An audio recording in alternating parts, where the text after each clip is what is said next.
Fala, abençoados! Tudo bem com vocês? Está começando mais um vídeo aqui no canal A Bênção que Enriquece. Eu sou o Edu Candeia, seja muito bem-vindo. No vídeo de hoje nós vamos dar continuidade ao estudo da lição da Escola Bíblica Dominical, a lição de número 1. E nós vamos fazer a parte 2. A lição de número 1 desse novo trimestre tem como título A Grande Comissão, um enfoque etnocêntrico. Então nós já falamos na primeira parte, e falamos especificamente sobre o que é a Grande Comissão, e agora a gente vai falar sobre as missões transculturais, o que são, né, o que significam essas missões transculturais. Lembrando aos irmãos que nós, na primeira parte, nós chamamos a atenção, junto com o comentarista, claro, baseando nesse ensino do comentarista, a respeito dessa grande comissão e quem deve, participar dessa grande comissão.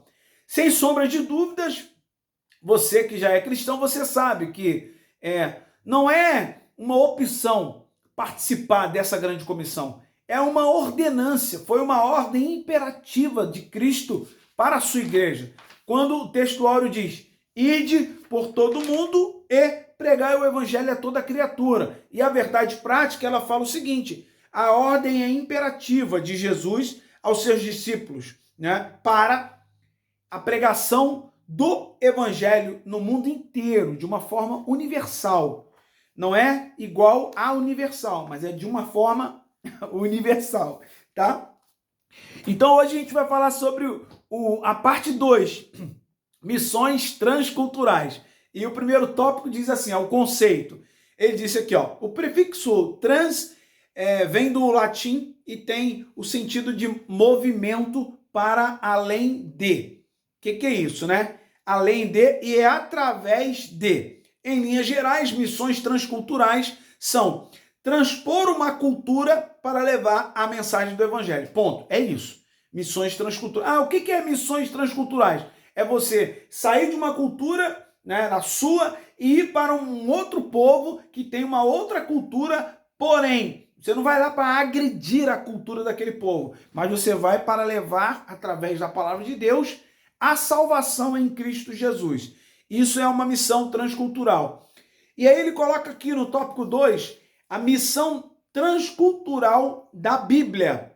Quando se fala em missões transculturais, a Bíblia Sagrada é o padrão a ser seguido. Antigo Testamento registra a revelação de um Deus missionário. Em pelo menos 3 ocasiões específicas, no livro de Gênesis, ele tratou com toda a humanidade e não somente com uma nação. Está lá em Gênesis 3,15, Gênesis 6, do 11 ao 14. E a gente entende que essa questão de missões transcultural na Bíblia, de uma forma clara, a intenção de Cristo, sempre foi atingir todos os povos com os seus benefícios. Deus chama a todos os povos ao arrependimento, independente de qual cultura esse povo vive. O chamado de Deus é universal, é para todos. Tanto que a Bíblia, existem vários versículos e um deles diz que o Senhor não tem prazer na morte do ímpio, mas o prazer do Senhor é que todos se convertam. Jesus, veio buscar e salvar o que se havia perdido. Aqui não está dizendo que é essa ou aquela cultura, essa ou essa nação. Não, ele abrange a todos. Então, de uma maneira geral, a Bíblia prova para nós, em toda a sua história bíblica, que desde lá do Antigo Testamento, Deus tinha essa vontade de, através do seu povo, o povo de Israel, alcançar outras nações. E em muitos casos, muitos povos ficaram conhecendo o Deus Todo-Poderoso, claro, através dos grandes feitos que Deus fez no meio do povo de Israel e pelo povo de Israel. E isso repercutiu com outras nações vizinhas. E outras nações também passaram a querer seguir o mesmo Deus de Israel. né? Algumas no meio do fronte de batalha, ficaram com medo e não, vamos se render porque esse Deus aí que está com esse povo é um Deus todo poderoso realmente. Mas de outra forma, ele escolheu a sua igreja, estabelecendo-a na terra com a missão de expandir o seu reino para todas as nações. Aqui está a questão principal: expandir o reino de Deus a todas as nações. E nós vamos ver que durante todo o trimestre nós vamos ter várias lições falando sobre essa questão da importância de missões, de evangelização, sejam elas evangelização local, evangelização nacional, evangelização internacional, os mecanismos que a gente pode se utilizar. Por exemplo, o YouTube ou qualquer outra mídia social, ela pode ser uma grande ferramenta para a pregação do evangelho, tá? Pode ser YouTube e outra mídia.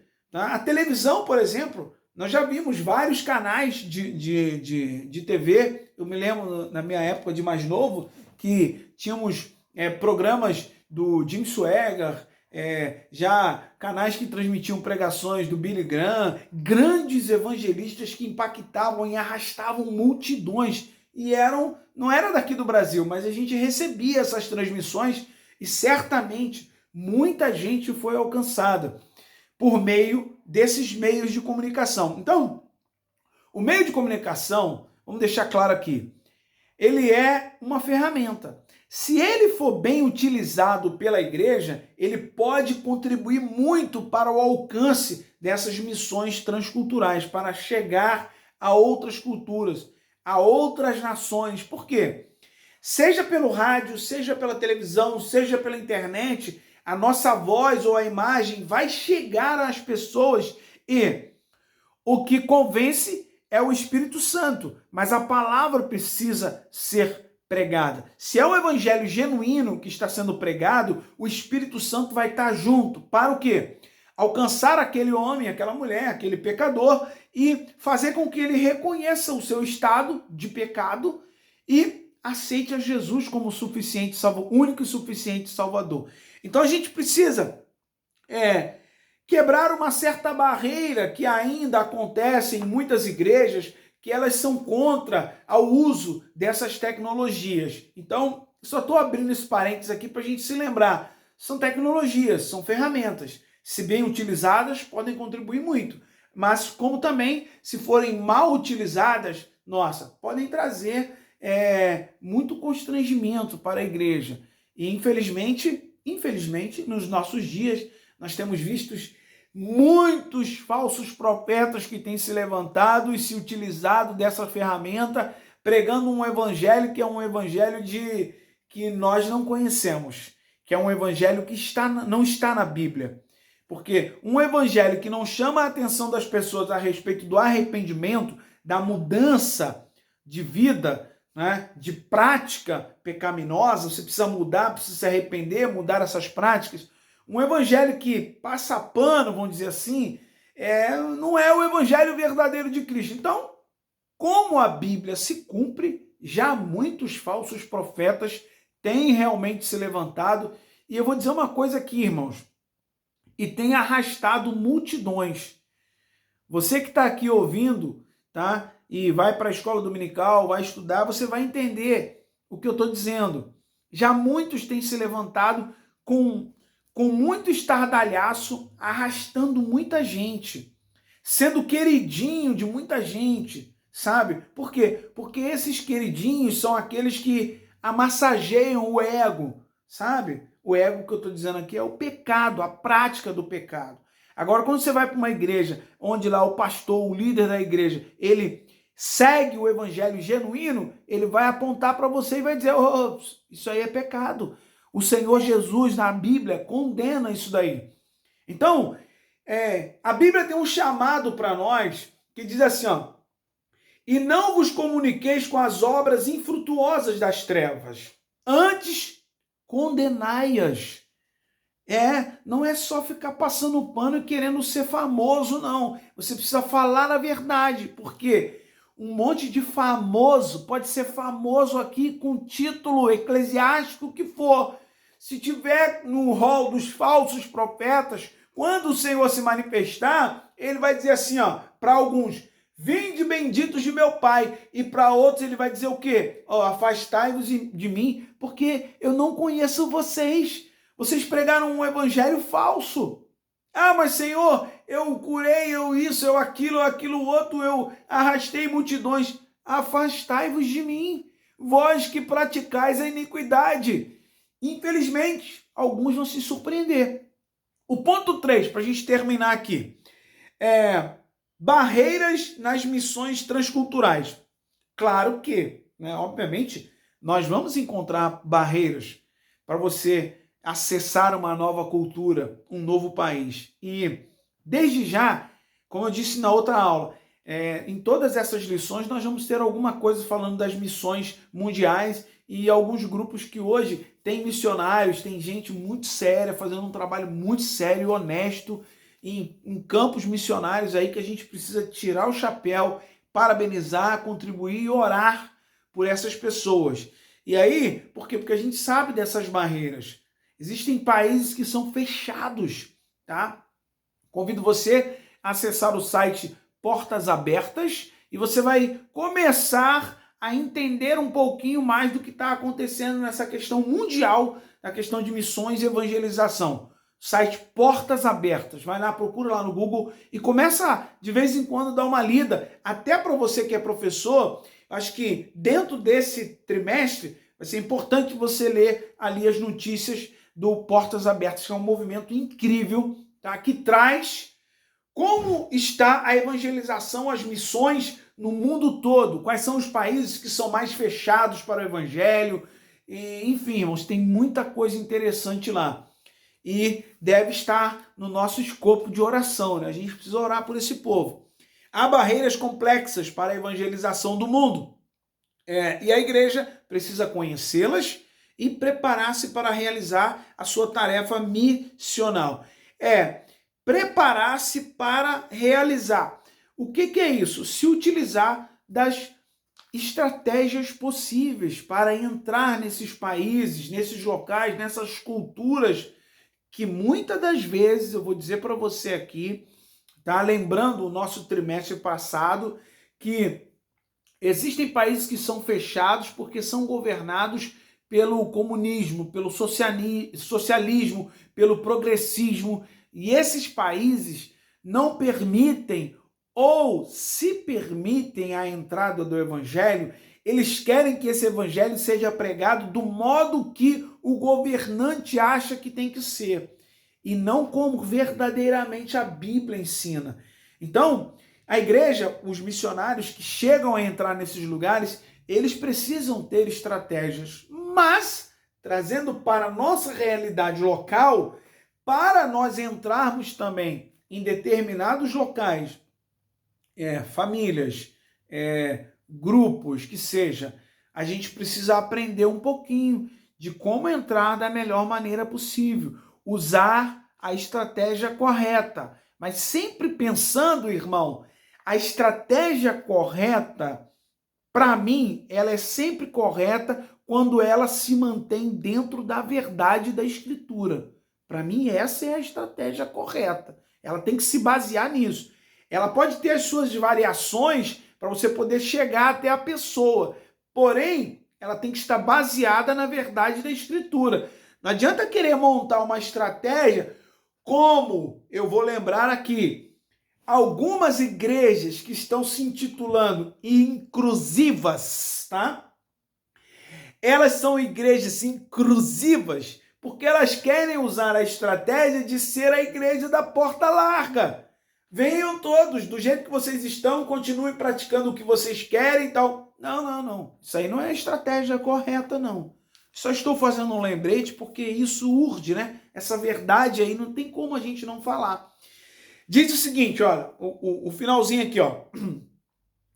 Ele colocou nesse tópico barreiras econômicas, diferenças de costumes e hábitos, valores de vida, barreiras da língua, né? Barreiras também religiosas, o islamismo, o ateísmo, o materialismo, o secularismo, como a gente consegue entrar, né? Como falar para essas pessoas é um desafio muito grande, é verdade.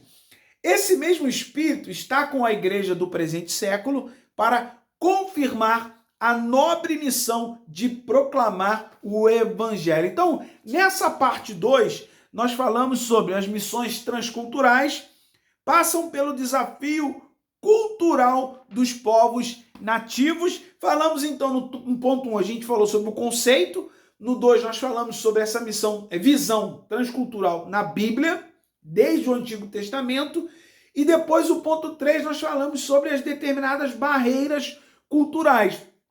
Claro que no decorrer de todo o trimestre nós vamos falar aqui sobre missão transcultural e mais a fundo a respeito dessas barreiras. Imagina você, se eu te perguntasse como você falaria, como seria pregado o Evangelho de Jesus Cristo para o islamismo, para os muçulmanos. É complicado o negócio, né? Esses camaradas são danados. Então a gente precisa entender que é uma missão árdua, difícil, uma missão que demanda muito esforço. Isso quando a gente está falando de missão transcultural. Mas quando a gente está falando de missão local da igreja, eu entendo assim, já para a gente fechar aqui, que não adianta muito uma igreja ficar pensando muito em missões transculturais, em missões internacionais, vou dizer assim, se ela não se preocupa em ser uma referência no local, na comunidade onde ela está inserida. Então, eu tenho tido um entendimento que a igreja, quando ela está no seu local ali onde ela foi implantada e ela se torna referência, para mim, a primeira missão dela é alcançar, saber, fazer com que aquela comunidade, aquele local onde ela está inserida, saibam que ali existe uma igreja que prega a verdade, que tem salvação de alma, libertação de vidas ali naquela igreja. Ela precisa ser referência. Esse é o meu ponto de vista.